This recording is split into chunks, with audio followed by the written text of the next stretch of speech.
Troy Seibel is dead. I mean, just let that sink in. Troy Seibel is dead. The former deputy attorney general of the state of North Dakota is dead. We do not know how. We do not know where. We do not know. And we're going to get into a discussion about, maybe why. What we do know is Troy Seibel is dead. So this is a situation, ladies and gentlemen, where the world found out about yesterday. Everybody found out that Troy Seibel was dead yesterday. News did its job. It did its reporting. If someone out there in any branch of media has reported how he died or where he died, I haven't seen it. I haven't read it. I haven't heard it. I haven't watched it. I haven't done any of those things because we haven't found out yet. How many people do you know that you find out died and a day later you still didn't know where, why, any of those issues? Any. What I'm trying to get at is Troy Seibel was at the heart and soul of the Attorney General's office. He was Wayne Stenjum's deputy. Everybody knows that Wayne Stenjum wasn't exactly the hardest worker for the last couple of years that he was in the Attorney General's office. Troy Seibel was the one that signed off on deleting all of those emails. Troy Seibel was the one that signed off on and had a major hand in accepting $1.7 million more in debt for the state than what had been approved by the legislature. Troy Seibel was the one that actually left after getting picked up, going 100 and some miles an hour, ending up in a snowbank, getting a DUI, getting told that, okay, here's what you have to do or you're going to go to jail, drug treatment, alcohol treatment, all of that type of thing. He split, gone. An arrest warrant, a bench warrant was put out for his arrest. Never executed. Nobody knew where he was. When you talk to law enforcement, nobody knew where he was. They talked about certain things involving him. They talked about certain things that played into some of the same questions that played in with Ray Holmberg and some of the people surrounding Ray Holmberg. But the only thing we know is Troy Seibel's dead. And with him comes a whole lot of information that was waiting to be asked. I asked Tyler Axness to come in. For you folks all around this News and Views radio network, know this. Tyler Axness is the number one host here, based out of the home base, KFGO, and he does a show called Afternoons Live. Most of you know about it. Does a great job on that. Tyler, good to have you on News and Views. Thanks, Joel. This news that came down yesterday afternoon was shocking, and I think if it were isolated, if this were just an incident where an individual, a public figure, had been found deceased, then that is the end of the story. But with everything that has been around the office around that time in public service, which has just now been uncovered, I think, over the last 3 years, because of reporting and because of, deletions, cost overruns. There's so much more to this, what felt like an isolated incident that's not. And I think because of that, you've seen just conspiracies running wild over the last 24 hours, which is, I think, why we have to have a conversation about it, because everything that we've discussed, from the building overrun to the deletion of emails to the fact that you've got a former disgraced lawmaker up in Grand Forks that had driven somebody else who has been a partner of somebody else who was deceased down to the Attorney General's office to have conversations. All of it boils up and people are wondering, what the hell's going on here? What were in those emails? Is this something I got from 5 different people last night? Well, I've reached the point in this whole story where it's proved me wrong. Instead of me proving I'm right, you prove me wrong. Because the people that we would have to talk to get into the answering these questions keep showing up dead. I mean, let's just put it in perspective. Wayne Stenjum cannot tell us about what happened with this DeRozier, the meetings with Ray Holmberg. He can't tell us what happened in regards to the decisions that were made for the cost overruns on the building. He can't talk to us about the emails, what might have been deleted out of the emails, whether or not we have all the emails. He can't talk to us about that, even though that would have been an open record had he still been alive. He can't tell us that. He's dead. Troy Seibel cannot tell us about the communication he had with Liz Brocker in terms of deleting those emails. He can't tell us about the conversations he had with Jason Doctor in relation to the cost overruns on the building. He can't tell us what happened in relation to Ray Holmberg putting DeRozier in his car coming out to see his boss, which you know as anyone that if you have a deputy where the attorney general is taking a meeting with a known pedophile, with a sex trafficker, and then with his friend who is acceptance of all of that, who is a friend of his and texting him in the jail, the deputy knows. He knows. We're never going to get a chance to talk to him because you know what? He's dead. The people that are involved in all this keep showing up dead. Well, and you forgot to mention one. If I did miss it, I apologize. But the fact that individual that Ray Holmberg chauffeured out was doing contract work at Ray Holmberg's house, and his business partner wound up dead in Ray Holmberg's front yard, allegedly being run over by a skid steer when they're trying to move some snow. And that was, if I got twice my time, he ran him over. Yeah. And hours before police were called. If the timeline's right, Fargo or Grand Forks police receive a cyber tip on the Exploited Children's Network about Morgan DeRozier. February, a month later, that's when his business partner, Robert Coons, is run over twice by a bobcat. Have you ever run a skid steer? Uh-huh. I have as well. Yeah.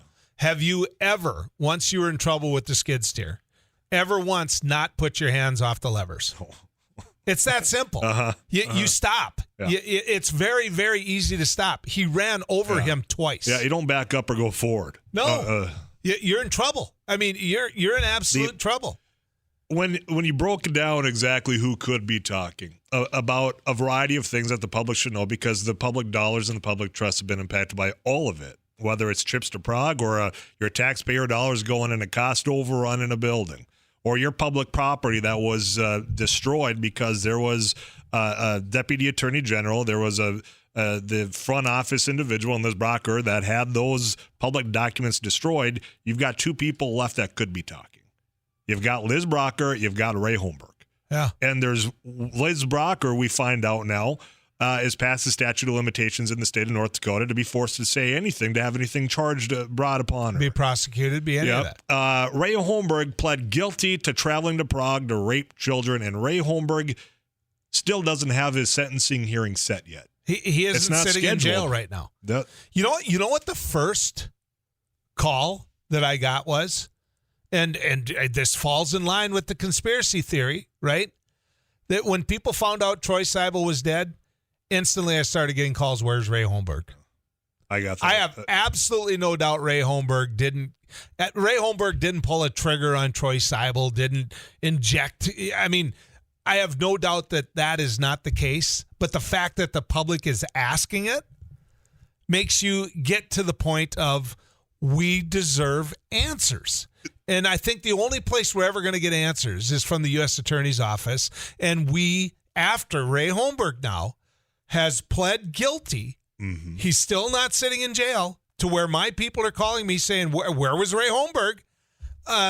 This thing just stinks, Tyler. He's not in jail, Joel, and I want to underscore, the sentencing hasn't been scheduled yet. What are we waiting for? He's pled guilty. There's no need, in my opinion. Now, of course, we got defense attorneys coming on in the afternoon on the eastern side to describe any delays in sentencing, something as broad or as wide-ranging as what Ray Holmberg said. Yep, there's enough evidence to prove that I'm guilty. I'm pleading guilty. What are we waiting for at this point? Yeah. I mean, get that scheduled. Get this case closed. So as we've heard from the Attorney General in North Dakota, Drew Wrigley, saying once this is done, the investigative materials that we have through the Bureau of Criminal Investigation on the state side, public. You know, you get that out public, then I don't know that you received the calls you got last night. I didn't get the text messages I got, riddled with the wild conspiracies, and I don't fault people for going there because there's been a void of fact and information for the last 4 years on all this. I need some more of your time. Can you hang in there? You bet. I want to give you a perfect example of where the trouble lies in a situation like this is when it comes to just the art of political beliefs, right? It shouldn't matter one bit to you whether or not you're a Republican or whether you're a Democrat. In any of this, Ray Holmberg, Wayne Stenjum, Troy Seibel type situation, it shouldn't matter to you. What we have here is crime. What we have here is crime. We have actually a number of convictions. DeRocher, convicted, 40 years in federal jail, Tyler, right? Yep. I mean, Ray Holmberg, convicted. Or pled guilty. About to be sentenced. Right? Jason Doctor, getting in trouble as well. Troy Seibel, running away from justice. I mean, bench warrant out for his arrest, now dead. The Deputy Attorney General. Like you said, Jason Doctor, found guilty. Do you see a pattern here? And then we get text messages like this. Joel, are you soon done with your rant on loser Holmberg and Wayne Stenjum, who is a dead man? You are a definite sick Democrat. As though being a Democrat matters with this crap. You know, here's the thing. These are crimes against little children, crimes that people know what happened, and they keep showing up dead. I'm baffled at the volume, albeit a small minority like that individual that get more upset about us talking about this than about the crimes that were committed against minors, against children. Mm-hmm. The crimes of taking your money without being approved, the crimes of destroying your property, so you don't know what was done in your name. Yet we are the ones that should not be talking about it just because we're former elected Democrats, as though that has anything to do with it. It's the preaching one day from a texter like that to the whining the next day because we're talking about facts that are happening right in their backyard. I will never understand it. Yeah, I'm getting more and more. Liz Brocker needs to answer questions now to us, the citizens of North Dakota, and quit acting like she's the almighty. The state needs and deserves answers. Our whole state needs to be overhauled. If you want to talk about Liz Brocker, keep this in mind as well. She went from the government job she had at the Attorney General's office, where she and Troy Seibel allowed her to break the law. She went from that to working in another government job in the judiciary, in working for the Burleigh County State's Attorney in Julie Lawyer. Mm-hmm. I mean, you want to talk about a situation where you can do hey, I need help here. I mean, Liz Brocker's a perfect example of that. I've had a number of text messages from current lawmakers, Republicans, waiting for us to keep talking about this so we have that next big reveal. And I wonder, what are you doing? Yeah, you've got more authority. You've got more insight into what can be doing. You have got, if you are, say, the interim Judiciary Committee, you got subpoena power right now. Yep. As a chair. Call her on in. Have the hearing. If you are the appropriations still wondering where the backlog is, get that subpoena power, get her in, ask the questions if they're not going to be doing it in the courtroom. Let's go through a timeline of what we know happened. Give people a rough understanding. How far back you need to go? Because, boy, we're talking all the way back in 2010. Let me start there, though. So Ray Holmberg, that's when he starts going on trips to Berlin, which we know that he did Prague first, then to Berlin, going back as far with Global Bridges. Now, do we need to remind people what Global Bridges and how that came about, if you want to talk conspiracy theories? Yeah, Global Bridges, funded through the North Dakota legislature, through the Martinsons, and, of course, Ray Holmberg and some of the other lawmakers to give to the Department of Public Instruction. That was forced to give that money to the School Board Association to go to Global Bridges, where John Martinson, Bob Martinson's brother, was the head of, and then they flew people over to Berlin. Yep, and Ray Holmberg did it vis-a-vis Prague. Yep. And the state paid for his trip to Prague, we found out later on. So now you go down. We can go through bit by bit, but the truth of the matter is, here's some of the big stuff. In 2015, Wayne Stenjum announces he's running for governor. Jason Doctor, the individual at the building, his treasurer of his campaign. Right. You already got a relationship there, and that's the man he did business with without a bid when it comes to a building project. Troy Seibel signed off on that building that Jason Doctor was found guilty of, when it comes to how the whole thing went about. Correct. And we find out that a lot of those negotiations were done on bar napkins and nothing that was official as far as records go. Right. Doug lost, right? He loses. Doug Burgum wins. Doug goes on. But as Assistant Attorney General, Troy Seibel, who, by the way, is dead now and we can't talk to, he was named a Deputy Chief for the Attorney General's office. That goes back to 2016. Mm-hmm. I'm going to flash ahead here a little bit to Ray Holmberg, another side trip to Prague. Not a legislative trip, though. This was a trip to Prague just because, obviously, he was finding what he was looking for in Prague. Multiple trips over to Prague. Yep. Legislative session begins January, but go to this. Grand Forks Police receive a cyber tip. Now I'm talking about January of 2019. Receive a cyber tip from the National Center for Missing and Exploited Children, which is traced to a cell phone number associated with a local landscaping company, Team Lawn. That Team Lawn was then contracted with Ray Holmberg's house and a variety of other individuals in the neighborhood. In February, 1 month after that cyber tip, Nicholas Morgan DeRoger runs his business partner over. Yep. In front of Ray Holmberg's house. In Twice. front of Ray's house. Yep.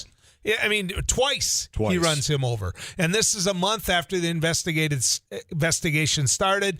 And we know that the people with DeRoger at his home, when they went to investigate, they said, wait till you check his computer. 2 months after that, they end up having discussions about the real estate options. You got Troy Seibel, Wayne Stenjums, and Liz Brocker on that email that happened as well. June of 2019, Holmberg's in Prague. Yep. I mean, there's more here, ladies and gentlemen. We'll get to these text messages. Tyler Axness, host of Afternoons Live, my co-partner here, in talking about Troy Seibel case, which we found out yesterday. Troy Seibel, Deputy Attorney General, wanted by the law, is dead. Deputy Attorney General, former Deputy Attorney General of the state of North Dakota. And nobody knows yet where or how he died. All kinds of text messages coming in. One says, Joel, can Jim Pullman be subpoenaed? Or are there no public dollars connected to him yet? I think the point there in that questioning being some of the questions I've raised, which is who and why and where are all the people that surrounded Ray Holmberg? These are people that, it would seem to me, need to be questioned in all this. Well, I wouldn't be surprised, Joel, if we find out after the conclusion of whenever the hell that sentencing hearing happens for Ray Holmberg, we find out who was already talked to and investigated. Who went with Ray Holmberg to Prague? We still don't know that. We know somebody did. We know that he was having a conversation that said, no, he's talking about nobody is too young. Remember Prague with this individual? That stood out with Jennifer Poole's comments during the guilty plea hearing. That email being read out loud dropped my jaw, saying, okay, we had hoped that there would be no one else involved, no one else that knew about it. In fact, everybody keeps saying, well, who knew what, when, and where, which is appropriate. But the hope was that there was nobody else that knew, let alone somebody else that traveled with him to undertake the crimes that he's now saying, yep, I'm guilty of doing these. Yep. So how it's been this long in the process without having any revelation of who that was. And, of course, then you add into the fact that just a short amount of time later, you got the former Deputy Attorney General being found deceased, and that lends into the wild conspiracies, and I don't fault people for getting to that point. And I don't think they're wild anymore. I mean, I'm sorry, I don't. I mean, you've got an attorney general who is clearly involved in knowledge involving Ray Holmberg and DeRoger. He put him in a car to go meet Wayne Stenjum. Okay, we know that Troy Seibel, the Deputy Attorney General, allowed Liz Brocker, and I think he helped himself, deleting Wayne Stenjum's emails right after his death. Right? I think we're very naive if we think that we've seen all of those emails. Fair? Oh, completely fair. I think you've got a U.S. Attorney's Office and a deputy in the U.S. Attorney's Office and Jennifer Poole, who recommended what we all consider a very, very, very light sentence for Ray Holmberg. Correct. What else is she investigating? Who else is she investigating? Clearly, there has to be other people being investigated. Clearly, and thus what did Jim Pullman know? What did Bruce Jovic know? What did the people that surrounded themselves with Ray Holmberg know? My fear is, because I know there's been some people taking issue with Drew Wrigley here, which I think you've done a stellar job of saying, you know what, we wouldn't know a lot about this if it were not for Drew coming down to the legislative budget section saying, we got a problem here. This building that was negotiated between Jason Doctor and Troy Seibel, way over budget. You guys don't know about this, and I heard about the reaction from lawmakers.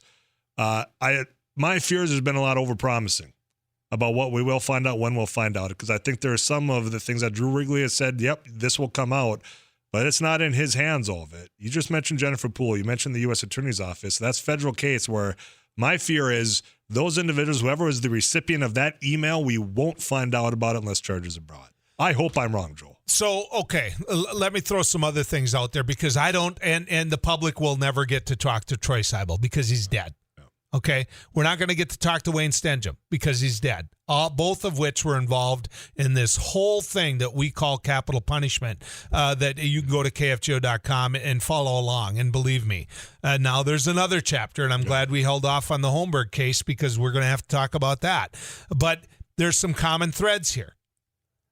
It's fairly well known that Troy Seibel suffered from alcoholism. That he can read the court documents to back up. And you know what? If you think I'm speculating on some of this, then maybe what should happen is Troy Seibel should have been found and arrested and could have been questioned, or maybe the U.S. Attorney's Office did question. But we started getting reports about issues involving sexuality, issues involving alcoholism, issues involving some very, very common threads.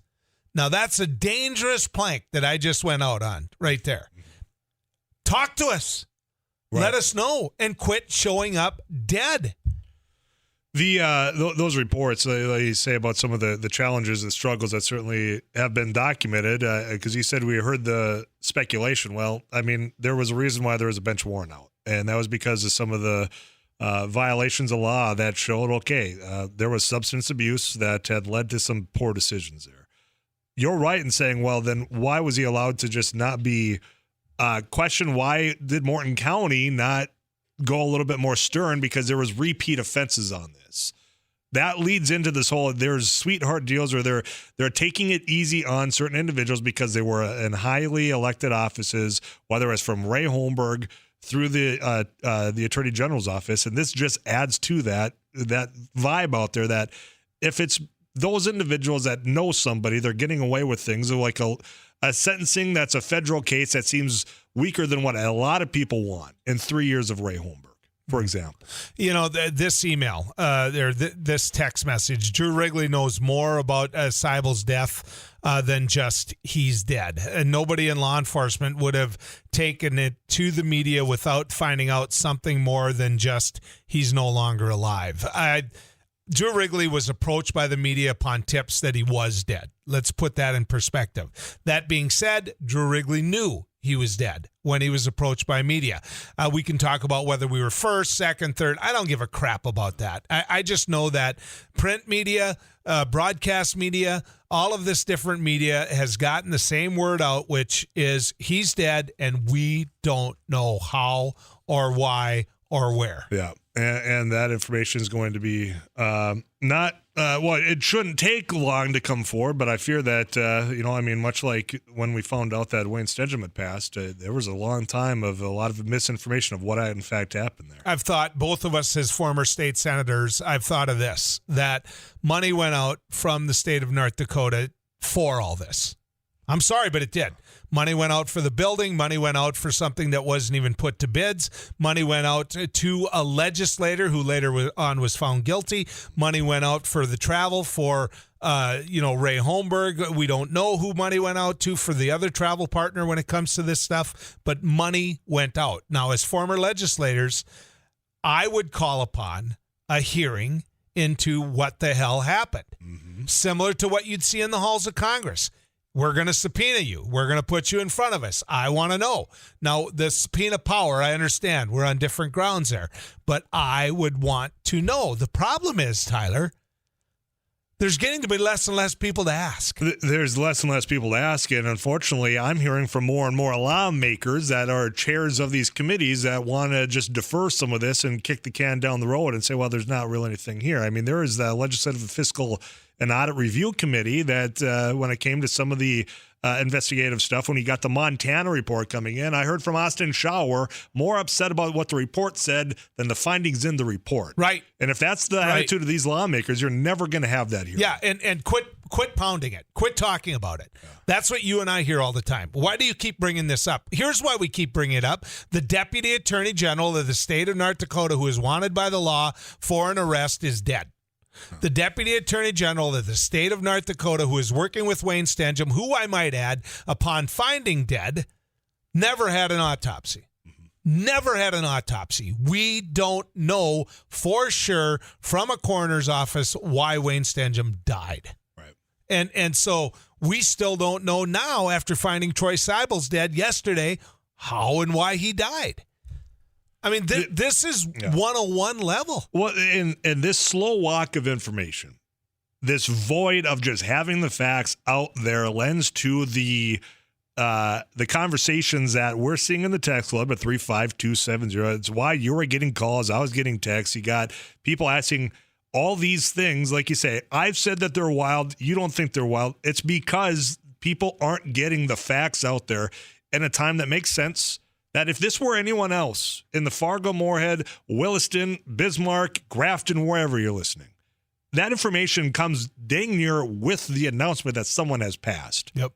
That's not the case here, and that leads to why. I want to get to some of these text messages. It says, good morning, Joel. This information has to come out before November. The Republican Party of North Dakota cannot keep this from the public. This is the most immoral thing I've ever seen in my 45 years of life. Another one, message, when do you think Liz Brocker will show up dead? This stinks of a cover-up. Another one.